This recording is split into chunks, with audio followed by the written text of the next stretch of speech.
皆さんこんにちは。卓球の科学的分析と最新のスポーツ力学をお届けするお時間です。ナビゲーターのケンジです。こんにちは。アシスタントのみさきです。ケンジさん、今日のテーマは何でしょうか？毎回すごく楽しみにしているんです。今日のテーマは、卓球をやっている人なら誰しも一度は真剣に悩んだり、夜も眠れないほど疑問に思ったりしたことがある永遠の大テーマです。表ソフトラバーと裏ソフトラバー、真の意味で速いのは一体どちらなのかという問題について徹底的に掘り下げていきます。それって本当に卓球界永遠の謎ですよね。指導書や大手メーカーのカタログを見ても、表ソフトは球離れが速くてピッチとミートでスピードが出る。裏ソフトは高反発と回転の伸びで圧倒的なスピードドライブが打てるなんて書かれていて、結局どっちのスピードが勝っているのか読めば読むほどわからなくなっちゃうんですよね。そうなんです。実はメーカーのカタログ説明や指導現場でベテランプレイヤーが長年語り継いできた通説や体験談には、最新の物理学や流体力学、さらには人間の認知科学の観点から見ると、ものすごく大きな錯覚や勘違いがこすんでいるんです。メーカーの説明やベテランの教えが錯覚だなんて本当ですか？それって卓球界の常識を根底から揺るがす大事件じゃないですか。今回は単にスピードガンで測ったような表面的な数字の比較だけではなく、衝撃衝突力学、流体力学による空気抵抗、卓球内にバウンドした後の二足変化、排して相手の脳内で行われる知覚予測エンジン構造にまで踏み込んで完璧に解体解説していきます。衝撃力学から空気抵抗、果ては脳科学まで。これはいつも以上に骨太でとんでもない深掘りになりそうですね。ご視聴いただいている視聴者様も、ぜひこれまでの常識や先入観を一度きれいに捨て去って、卓球台の上で繰り広げられている衝撃の真実に耳を傾けてみてください。ケンジさん、早くその真実の全貌が知りたくてうずうずしてきました。具体的にはどんな驚きの発見があるんですか？まずは全体の要点をエグゼクティブサマリーとして教えてください。わかりました。今回の深層解析で明らかになった従来の常識を覆す主要な発見ポイントをいくつか提示しておきましょう。まず第一に、重ソフトは球離れが速く、ボールとの接触時間が短いというのは完全な物理的錯覚であるという事実です。表ソフトの方がパチンという音で一瞬で弾くから、ボールとラバーがくっついている時間は絶対に短いはずじゃないんですか？実は物理的な接触時間は表ソフトも裏ソフトも、さらにはゴムを張っていない木材だけのスバンラケットであっても、すべて約1000分の1秒、1ミリ秒で全く同じなんです。1000分の1秒。ゴムの種類もスポンジの硬さもラケットの材質も関係なく、みんな完全に同じ時間しか触れていないんですか？そうなんです。そして第2の発見として、打球の速度は初速、終速、二速という3つの飛翔フェーズにおいて激しい逆転現象が起きているということです。打ち出しの初速は表ソフトが圧倒的ですが、空中の終速やバウンド後の二速では裏ソフトが劇的に逆転します。なるほど。ボールが飛んでいる空間のどの地点でスピードを測定するかによって勝者がガラリと入れ替わるわけですね。その通りです。そして第3に、卓球台の長さである 2.74 メートルという極めて限定された実践空間の中では、初速と直線軌道に優れる表ソフトが時間的に最速で到達するという速度のパラドックスが存在します。さらに第4として、ボールを受ける相手の脳内予測を狂わせる認知心理学的な視覚トリックが表ソフトの体感速度を爆発的に引き上げているんです。物理的な運動速度だけじゃなくて、相手の脳のバグまで利用しているなんて、これは各論で詳しく聞くのが本当に楽しみです。それでは最初の衝撃ポイントだった打球離れの真実についてじっくり教えてください。本当に1000分の1秒で全ラバーが同じなんですか？はい、この物理的事実を証明した歴史的実験があります。卓球用品大手メーカーのタマス社が1980年に発表したデータなのですが、1秒間に8000コマを超える超高速度カメラを用いて、インパクトの瞬間のボールとラバーの衝突動態を撮影・解析しました。1980年の時点でそんな1秒に8000コマも撮れる超ハイテクカメラを使って実験していたんですね。そうです。さらに日本卓球協会が1994年に発行した卓球コーチ教本に掲載されている衝突解析データでも全く同じ結論が示されています。ボールがラバーに触れてから離れるまでの物理的接触時間、インパクト時間は強打であれ軽打であれ、スポンジの硬さが違ってもほぼ正確に1000分の1秒、1ミリ秒なんです。表ソフトだからといって 0.5 ミリ秒で離れるとか、そういう物理現象は一切起きていないんですね。一切起きていません。ラバーを張っていない木材だけのラケットで打っても約1ミリ秒です。マイクロ秒単位の微小な誤差はあっても、人間が手や目で知覚できるような玉離れの差としては物理的に存在しないことが精密な実証データで裏付けられているのです。物理的な接触時間が1000分の1秒で全ラバー共通なら、どうして多くのプレイヤーや指導者は表ソフトは玉離れが速い、裏ソフトは玉持ちがいいと確信を持って言うんでしょうか。そこには人間の神経生理学的な限界と脳の誤認メカニズムが深く関係しています。人間が皮膚の感覚や深部感覚、固有受容感覚ですね、通じて2つの触覚刺激の時間差を識別できる最小の限界値、触覚の時間分解能は生理学的に約100分の1秒、10ミリ秒とされています。10ミリ秒ですか。ということは、1ミリ秒の世界で起きている接触時間のわずかな差なんて、人間の神経システムでは原理的に感知できないわけですね。その通りです。完全に神経系の限界を超えています。では、プレイヤーが感じている重ソフトの玉離れの速さの正体は何かというと、脳内で構成された認知錯覚なんです。これには3つの複合的な要素があります。脳が勝手に作り出した錯覚、その3つの要素って何ですか？一つ目は高周波の振動レスポンスです。表ソフトは表面にピンプルと呼ばれる突起構造があるため、インパクトの衝撃波が鋭くブレードに伝わり、手に伝わる振動の周波数が高くなります。二つ目は打球音の音響特性で、表ソフト特有のパチンという高音域の金属的な打球音が脳内で素早い弾きとして解釈されるんです。手に伝わる高周波の振動とパチンという高音の音響エネルギーで脳が球離れが速いと勘違いしているんですね。その通りです。そして3つ目が射出弾道の直線性です。打ち出されたボールが弧線を描かず、まっすぐ飛び出す視覚フィードバックを受けることで、脳が統合的に球離れが速いという物語を完成させているのです。脳の錯覚だったとは驚きですね。では、物理的なエネルギーの使われ方という点では、表ソフトと裏ソフトでどんな運動力学的な違いがあるんでしょうか。ここではスイングの運動エネルギー分配法則、エネルギー保存の法則が関わってきます。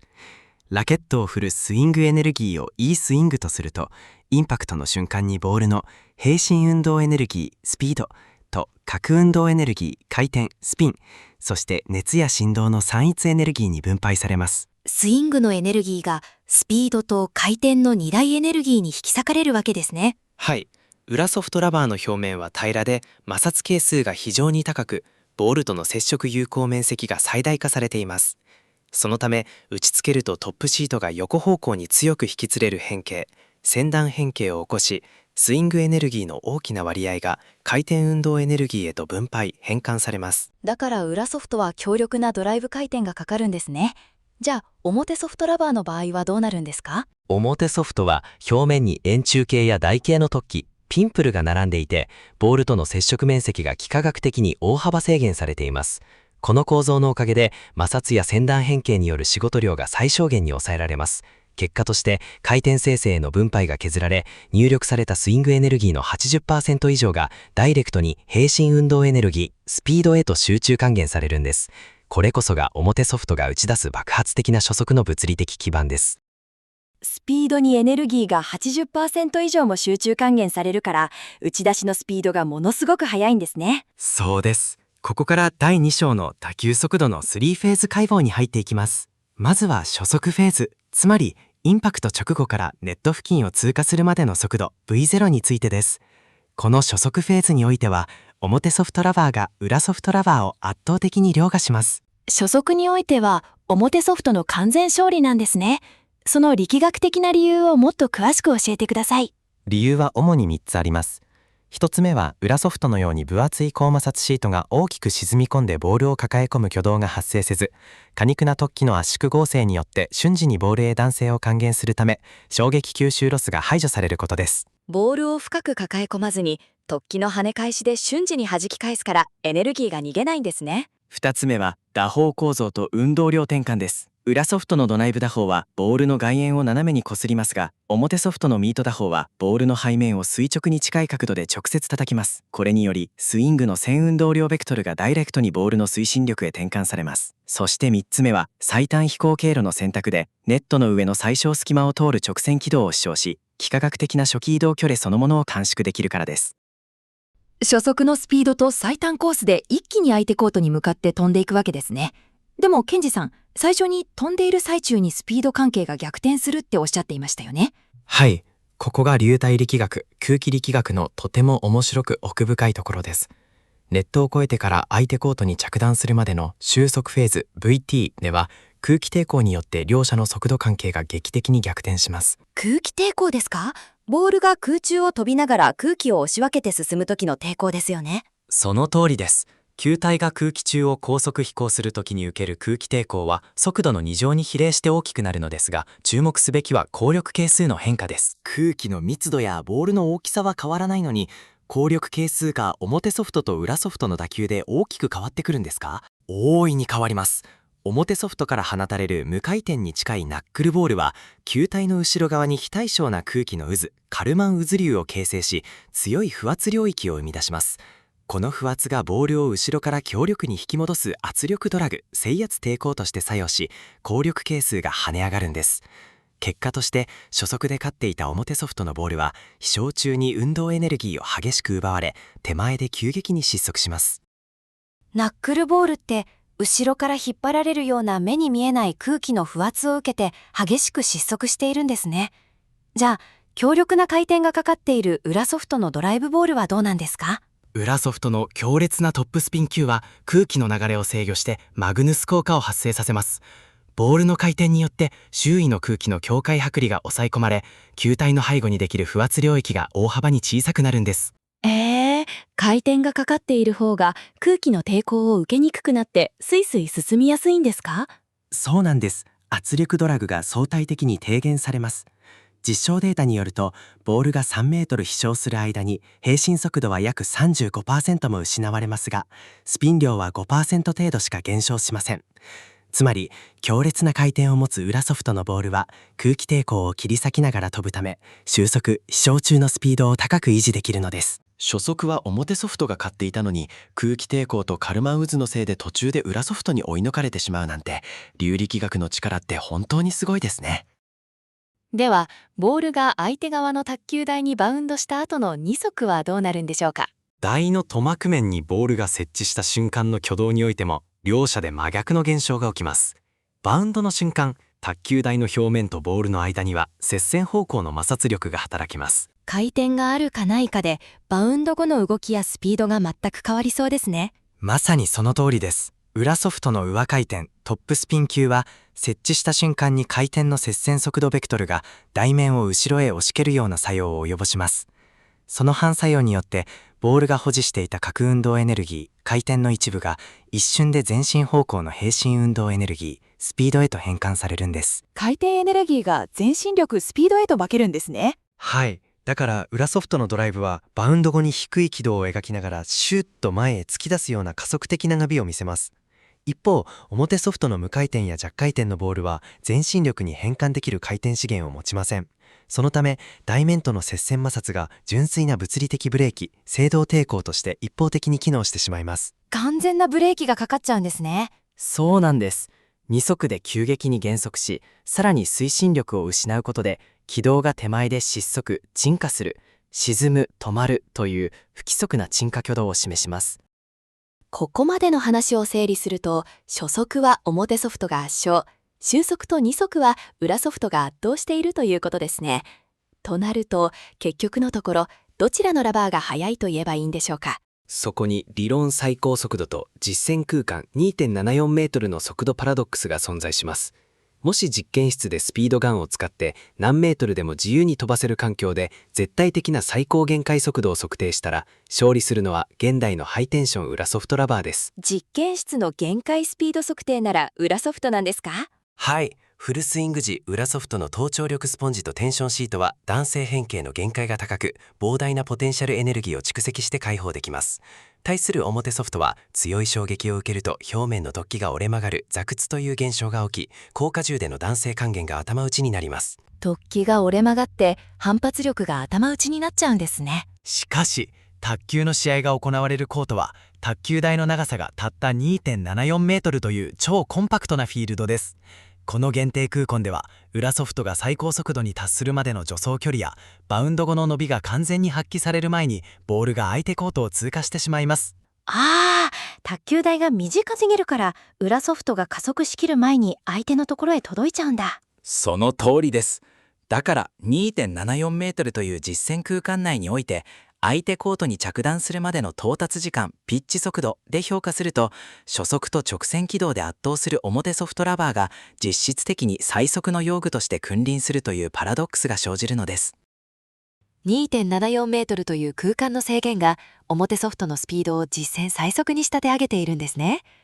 ここからの第3章では打点の幾何学的制約についても触れられていますが、これはどういう力学的メカニズムなんですか？卓球台のサイズだけでなく、ネットの高さである 15.25cm と相手コートの長さである 1.37m という幾何学的な条件が関係しています。裏ソフトのトップスピン級はマグヌス効果による強い下向きの軌道補正力、ダイブ機能を受けるので、ネットのかなり上空を通しても急速に落ちて相手コートに収まります。だから裏ソフトなら台から離れたところやボールが落ちてきた低い位置からでも強烈なドライブを打ち込めるんですね。しかし強烈な上回転をかけられない表ソフトはマグヌス効果による自律的な軌道修正が使えません。表ソフトの打球は直線的に飛ぶため、ネットを越えさせつつ相手コートに着弾させるための幾何学的な通過ウィンドウ、許容入射角が極めて狭いんです。相手コートに入るための角度のストライクゾーンがすごく狭いわけですね。そのため表ソフトプレイヤーは打点をバウンド直後の上昇期、ライジングかバウンドの頂点という超限定されたタイミングに固定することを物理的に強制されます。ボールが頂点を過ぎて落ち始めると、直線軌道では物理的に相手コートに入る安全なルートが存在しなくなってしまうからです。表ソフトの選手が埋前に張り付いてライジングで叩くスタイルは単なる好みや戦術ではなく、ラバーの幾何学的制約から物理的に強要されていたんですね。まさにその通りです。そしてこの前陣ライジング打点こそが相手の返球時間を極限まで奪い取る最大の武器になるのです。前陣でライジングを叩き続けるのって素早いピッチと連打が必要で大変そうですが、そこにも用具の重さや物理法則が関わっているんでしょうか？大いに関係しています。ラバー自体の質量、重量がスイング動態に与える影響です。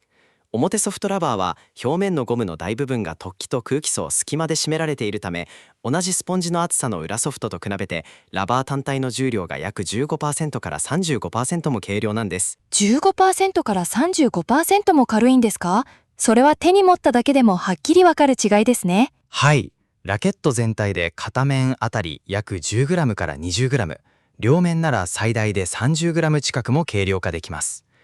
合成力学において手首や肘の回旋軸の周りの慣性モーメントは質量の減少に直接比例して小さくなります。慣性モーメントが小さくなると具体的にどんなメリットがあるんですか？2つの巨大なメリットがあります。1つ目はスイング初期加速度の向上で、小さな筋力負担で一瞬でトップスピードまでスイングを加速できます。2つ目はスイング復帰リセット時間の短縮です。打った後慣性抵抗に抗ってラケットを制動し、次の構えニュートラルポジションに戻す時間が大幅に短縮されます。振り始めも一瞬で速く、打ち上がって戻るのも一瞬。だから埋陣で超ハイピッチの連打が可能になるんですね。ここまでは純粋な物理的スピードのお話でしたが、第4章の認知科学のお話もものすごく面白いですよね。相手が感じる体感速度って実際のスピードガンの数値とどう違うんですか？スポーツ認知心理学や視覚運動制御の研究によると、人間が体感するスピードの脅威は測定器の客観的な絶対速度ではなく、脳内の未来予測位置と実際のボール位置のズレ、認知誤差によって定まるんです。脳の予測と実際のボールの位置がずれればずれるほど、人間は速い、間に合わないと感じるわけですね。その通りです。人間が高速で飛んでくる球体の未来位置を予測するとき、両眼視差や目線の上下運動から得られる放物線の曲がり具合、弧線の高さを主な手がかりにしています。裏ソフトのボールは綺麗な弧線を描くので、受給者は軌道と落ち際を立体的に予測しやすいんです。脳が未来の到達点を計算しやすいわけですね。一方、肌ソフトのミート打球は目線に対してほぼ水平な一直線の軌道で突進してきます。人間の認知システムは直線的に向かってくる物体に対して奥行き方向の距離や到達時間を正確に計算するのが構造的にとても苦手なんです。結果として視覚による位置特定が遅れ、数値以上の刺さるような圧迫感や速さを脳が勝手に作り出してしまうのです。計算しやすい弧線と計算しにくい直線、それだけでも対応が遅れそうなのに、先ほど出た空中での失速とバウンド後のブレーキも絡んでくるんですよね。まさにそこが相手プレイヤーの運動制御エンジンを完全に破綻させる2段階の認知破綻のメカニズムです。表ソフトの打球は初速が超激速で手元で非線形に失速・沈下するという特殊な速度プロファイルを持っています。受給者の脳内では一体どんなパニックが起きているんですか？まずフェーズ1として射出直後の圧倒的な初速と直線軌道を見た受給者の脳は超高速球がまっすぐ来ると判定し、最速のタイミングでラケットを差し出す運動プログラムを手や腕に指令します。うわー、早い、すぐ振らなきゃと体が最速モードで反応するわけですね。ところがフェーズ2でボールがネットを越えた後に空気抵抗、圧力ドラグで急激に減速し、さらに台面設置時のブレーキ効果で途速で手前に沈み込みます。するとフェーズ3で認知が完全に破綻します。超高速に合わせて振り始めたラケットは空を切るか振り急ぎ、逆に伸びてこないボールの手前で打点が詰まってネットミスを誘発されます。速が速すぎて間に合わない感覚と遅くて手元に来ない感覚が同時に襲ってくるなんて、それはどんな名手でも対応に戸惑いますよ。このタイミングの非線形性こそが表ソフトラバーが誇る実践的スピードの最大の秘密なんです。いやー、科学の力で解明されると、今まで卓球界で言われていたことの印象がガラリと変わりますね。第5章のメーカーやベテランプレイヤーが教えてくれない真実についてさらに深く暴露してください。よし、はっきりと解体していきましょう。まず真実の一つ目。球離れが速いラバーは物理的に存在しません。ズバッと言い切りましたね。メーカーカタログや指導書には、この表ソフトは球離れが速い、裏ソフトは球待ちが良いと書かれていますが、先ほど実証データで見た通り、高速度カメラで撮影した物理的接触時間はどれも正確に約1000分の1秒です。球離れの速さは用具の物理特性ではなく、打球音、振動周波数、そして初速の立ち上がりが脳内で置換された錯覚です。接触時間が短いからコントロールしやすいという言説には力学的な実態は何もありません。完全に感覚的な言葉をあたかも物理特性かのように語っていただけだったんですね。では真実の2つ目であるスポンジの厚さの謎についても詳しく教えてください。真実の2つ目はスポンジの厚さと初速のパラドックスです。一般的に一番厚いスポンジ、特厚やマックスが一番速いと思われていますよね。はい、スポンジが厚い方が弾むから一番厚いものを選べば最速の球が打てると思っていました。それは裏ソフトのドライブのようにボールをこすって弾性を蓄積させる場合の話です。ボールを正面から叩く表ソフトのミート打法では、スポンジが厚すぎると内部でエネルギーが吸収・散逸し、初速を低下させるスポンジの沈み込みロスが発生します。熱すぎると逆にエネルギーが逃げてノーテスくなるんですか？そうなんです。表ソフトのミート打ちにおいては、特圧よりもむしろ中や圧 1.5 ミリから 1.8 ミリ程度のスポンジを選んだ方が、ラケット本体、木材ブレードの反発力をダイレクトにボールへ伝達でき、より鋭く速い初速を生み出せるという力学的パラドックスが存在するんです。厚ければ厚いほど良いわけじゃないなんて、用具選びの常識が完全にお送りますね。それでは真実の3つ目と4つ目についても教えてください。真実の3つ目は、理論最高速度の勝利者と実践空間の勝利者の完全分離です。ベテランプレイヤーが裏ソフトの方が速い球が打てるというのは実験室での物理的限界値としては正しいです。しかし 2.74 メートルという台の上の実践で相手を打ち抜く時間的速さにおいては表ソフトが圧倒します。空間スケールのトリックに騙されてはいけません。スピードガンの数字と実際のコートでの体感時間が別物だということですね。そして真実の4つ目。表ソフトのスマッシュが裏ソフトより速く見える脳内視覚補正のトリックです。仮に全く同じ時速 100km でスマッシュを打ったとしても、人間は表ソフトのスマッシュの方をはるかに速いと認識します。全く同じ時速100キロなのですか？なぜそんなことが起きるんですか？裏ソフトのスマッシュは弧線を描いて目線の高さから落ちてくるので視覚計算が容易ですが、表ソフトのスマッシュは目線の高さに直線で刺さってくるため、視覚情報が奥行き方向に圧縮されるからです。さらにバウンド後に伸びずに沈むため、脳の運動予測エンジンがオーバーフローを起こします。つまり表ソフトの速さはボールの物理速度そのものというより、相手の脳の処理速度をパンクさせる認知トリックで作られているのです。相手の脳をパンクさせる認知トリック、恐るべし表ソフトラバー。それでは第6章の総合結論として、パフォーマンスマトリックスを使いながら各評価軸を精密に整理しましょう。はい、レポートに掲載されているパフォーマンスマトリックスに沿って一つずつ網羅的に比較していきましょう。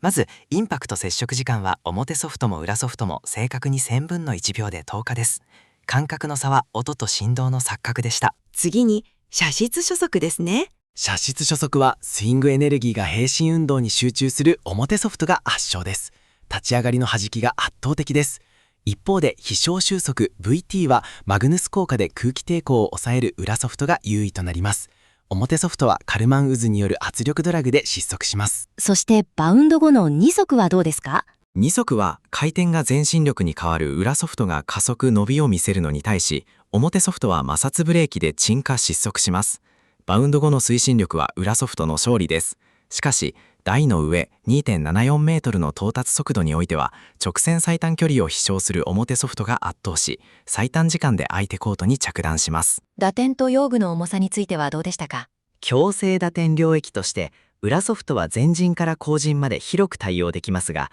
表ソフトは前陣雷陣部頂点限定となり、超ハイピッチ線を構造的に強制されます。用具質量と復元速度では15から 35% 軽量で、完成モーメントが小さい表ソフトが優位です。最後に相手の体感脅威度ですが、初速の激速と手元での非線形減速という二重のタイミング破壊を引き起こす表ソフトが優位となります。こうしてパフォーマンスマトリックスで一つ一つの要素を紐解いていくと、単にどちらが速いかという話ではなく、物理学と脳科学が複雑に絡み合った奥深いドラマが見えてきますね。まさにその通りです。卓球のスピードというのは単一のスピードガン数値などで語れるものではありません。初速、終速、二速という3次元の空間動態フェーズ、そして人間の視覚や脳がどのように物体を認識するかという認知科学のレイヤーが複雑に融合しています。メーカーのカタログや現場の指導で使われてきた玉離れという言葉も科学の光を当てることで、音や振動が引き起こす脳の錯覚だったと判明したのが一番の驚きでした。物理学のインパクト、衝撃力学、流体力学の空気抵抗とカルマン渦、合体力学のスイング完成モーメント解析、そして認知心理学のアフォーダンス理論、これらすべての学問領域を結集して初めて卓球台の上で起きている1万分の1秒の現象の真実が浮き彫りになるのです。それではケンジさん、最後に表ソフトラバーと裏ソフトラバーのどちらが速いのかという問いに対して科学的な最終結論をお願いします。はい、科学的な最終結論は以下の通りです。物理的な最高速度と空間の伸びにおいては裏ソフトラバーが勝るが、卓球台 2.74 メートルという限定空間における射出初速、到達時間の短さ、ピッチ速度および手元でのタイミング破壊を含めた実践的体感速度においては表ソフトラバーが圧倒的に速いとなります。素晴らしい解説でした。プレイヤーの皆さんも用具を選ぶ際や対策を立てる際は単純な最高速度の数値にとらわれず、この物理と認知のメカニズムをぜひ参考にしてみてくださいね。それでは今回の深層解析はここまでとなります。ご視聴ありがとうございました。ご視聴ありがとうございました。ご視聴ありがとうございました。